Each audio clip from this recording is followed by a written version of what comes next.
Hi. For those of you who don't know me, my name is Cipriani. I'm a personal trainer here in Connecticut. If you've gotten here to this video, more than likely you've come to this through the Pushups for Charity site or link of somehow. This video is to get you involved in Pushups for Charity, help you train for Pushups for Charity so you can maximize how many push-ups you can do in 90 seconds.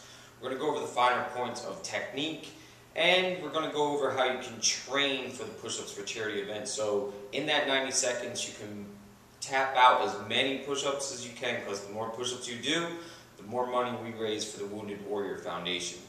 Those who are new to this video and you don't know what I'm talking about when I mention Pushups for Charity event, you can go to Pushups for Charity CT, as in Connecticut.com, and get information there. We welcome everybody to come out either to participate or sponsor this event. Again, it's Pushups for Charity. It's going to be held in Brookfield, Connecticut at No Limit Health and Fitness on March 20th. That's a Saturday. The website again is pushupsforcharityct.com to get more information. Okay, enough about that. Let's get into the technique of push-ups. Let's talk about the push-up as an exercise particular.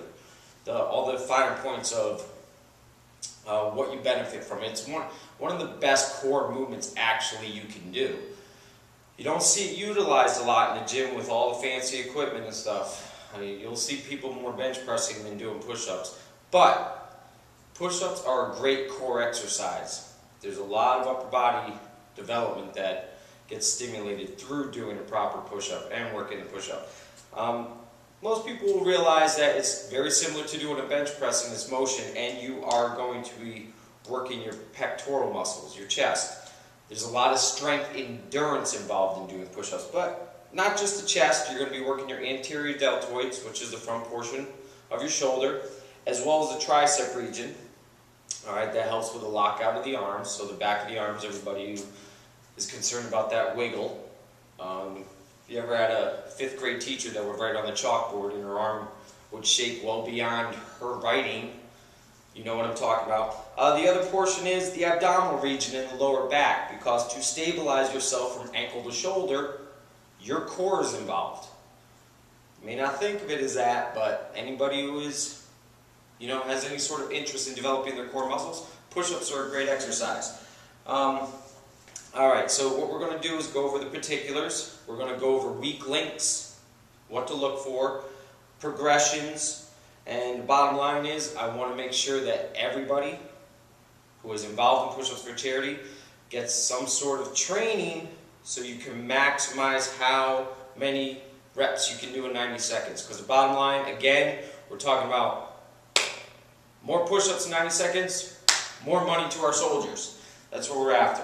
Alright, let's go over the proper technique of a push-up. The easiest way to do a push-up, if you don't have any strength at all, this has nothing to do with Push-Ups for Charity, because if you can't do a push-up on the floor, obviously the event's not going to be for you, because we only count the floor push-ups that are done in the standard style.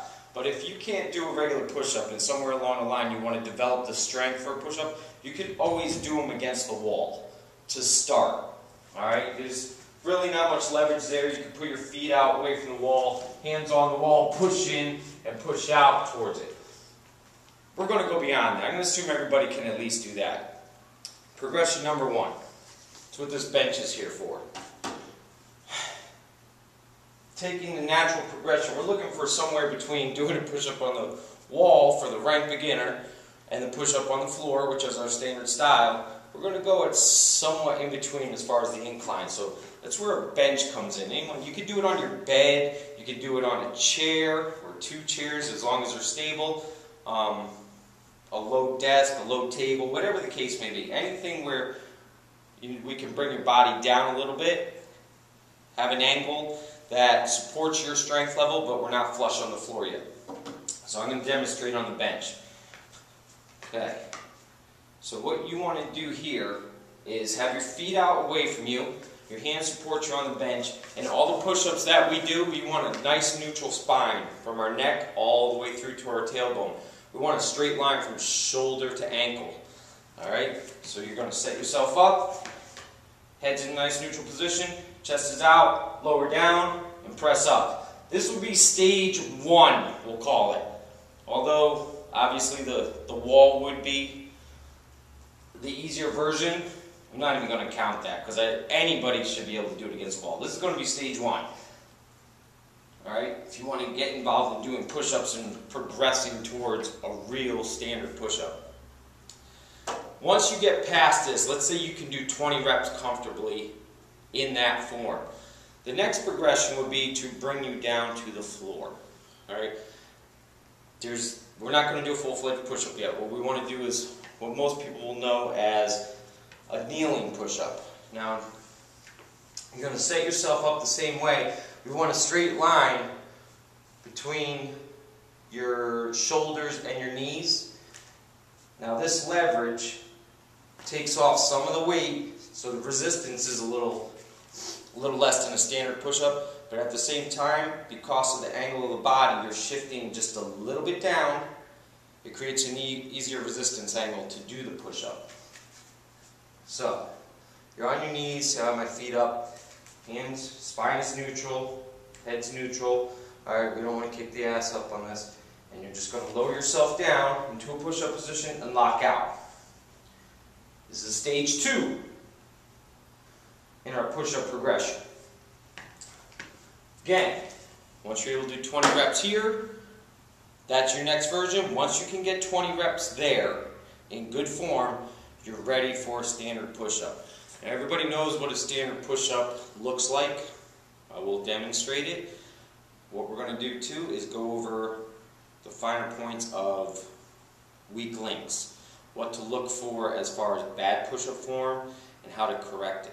Alright, let's go over the good push-up first. Now, you're going to have your feet out, a neutral spine. Back up here. Okay? Now, everybody knows the proper push-up form. You're going to bring your chest down to about within 1 inch from the floor, and you're going to full lockout. That same neutral spine, as all the other push-up forms I've shown you, remains intact here. That's a proper execution. Full lockout, body's in a straight line, coming down, looking to almost tap the floor with the chest. We want to get down to at least 1 inch. What we're looking for is a full flexion of the arm. Not looking for half movements here. Alright, let's go over the improper techniques and the weak links. If you find it all, let's go over the easiest ones first would be, let's say you have trouble locking out in a push-up. You find your strength dies out in that lockout position.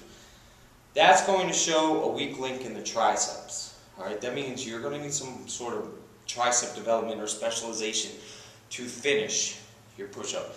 That could be anything in a form of push downs, tricep extensions, from any version, lying down, overhead, seated, whatever the case may be.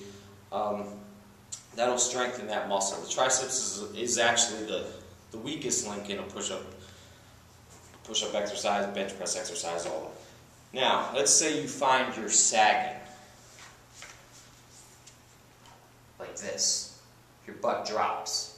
Alright, instead of staying nice and stable and pushing through. If you find that sag while you're going through it, it may not be from start to finish, it may be as you're getting fatigued and the hips start to lower. Your core is weak, alright? That's where planks are going to come in, crunches, sit-ups, any sort of stabilization, a lot of stability ball work, jackknife, stability ball crunches, things like that. That's going to develop the core strength so you can lock in from your armpits all the way down into your hip flexors and keep that core stable. The other thing I see a lot of people doing that I want to emphasize now, I have a couple clients that I yell at frequently for it, is they lead with their head instead of the chest and keeping everything stable. That's more of a mind issue where they're shortening the distance. Alright? Some people do it with their sit-ups too. They lead with their head instead of letting the body and the torso control the movement. What I mean by that is they start going down like this. Alright, what that does is shorten your distance tremendously as opposed to this. You just cut off 2 or 3 inches of very necessary stretch.